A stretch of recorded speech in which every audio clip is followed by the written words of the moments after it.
Puluhan personil gabungan menyisir pemukiman warga di Jalan Kandea, Kecamatan Bontoala, dan Jalan Bunga Ejaya, Kecamatan Talo Makassar, Saudara, pada Jumat malam. Penyisiran ini dilakukan pasca tawuran yang melibatkan dua kelompok pemuda kawasan padat penduduk pada Jumat sore. Dalam insiden tawuran ini, seorang ibu-ibu dan seorang personil Polsek Bontoala Bribda Bintang terkena anak panah. Mama yang belum diketahui identitasnya ini juga dikabarkan terkena di bagian punggung, sementara sang anggota polisi terkena di bagian dada. Untuk mengetahui informasi selengkapnya, sudah ada wartawan Tribun Timur Muslimin Emba yang akan memberikan informasinya pada Anda. Halo, selamat siang Emba. Ya, siang rekan Nila dan Tribun. Emba, untuk situasi atau suasana pada saat pihak kepolisian menyisir lokasi tawuran, silakan dengan laporan Anda.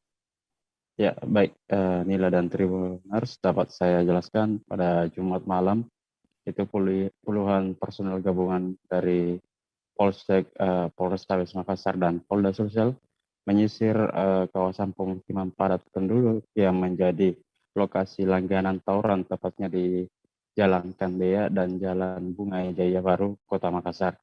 Penyisiran dilakukan pasca adanya insiden tawuran yang sudah berulang kali terjadi, dan Jumat sore kemarin itu terdapat dua korban, yaitu seorang ibu-ibu dan seorang anggota polisi yang terkena anak panah. Nila.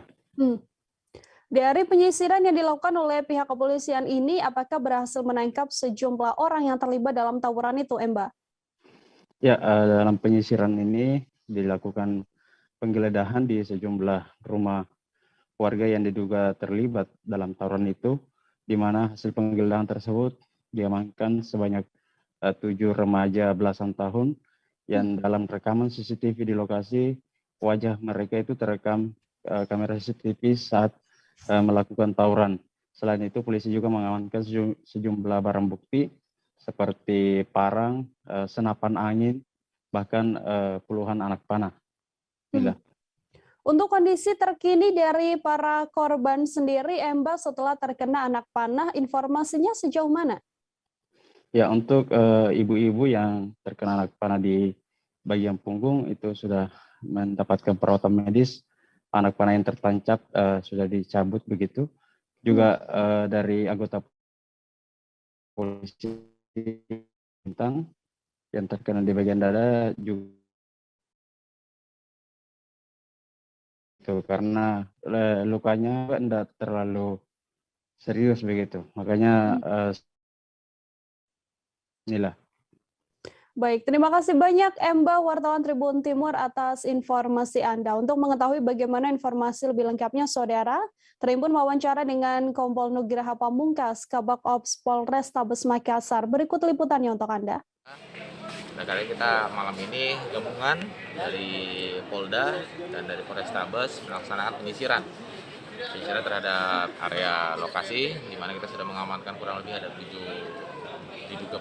orang diduga pelaku yang sering terlibat dalam aksi perang kelompok. Adapun barang bukti yang sudah kita amankan itu ada belasan dari busur panah, dan juga ada parang juga, ada juga senapan angin juga yang digunakan untuk melaksanakan kegiatan perang kelompok tersebut. Untuk proses selanjutannya kepada mereka ini, kita biasa bukan bukti-bukti saksi-saksi yang sementara kita limpahkan ke Polsek, dan terutama tetap juga kita membackup Polsek dari Polrestabes. Tawuran tadi sore, penyebabnya apa, Bang, tawurannya? Masih kita dalami penyebabnya sore ya, karena ini saya tidak bisa memberikan kepastian. Yang jelas ini sering berulang kali ya, kadang juga saling membalas. Yang jelas di dalam ini yang sudah diamankan adalah para pelaku yang diduga dari kedua kubu, dari kedua wilayah, dari Polsek Kalo dan dari wilayah Kalo dan wilayah Bontoala. Jadi oleh karena itu kita mengamankan bukan dari satu sisi saja, kita amankan semuanya yang diduga terlibat dalam pelaku perang kelompok. Jangan lupa subscribe, share, komen, dan like ya.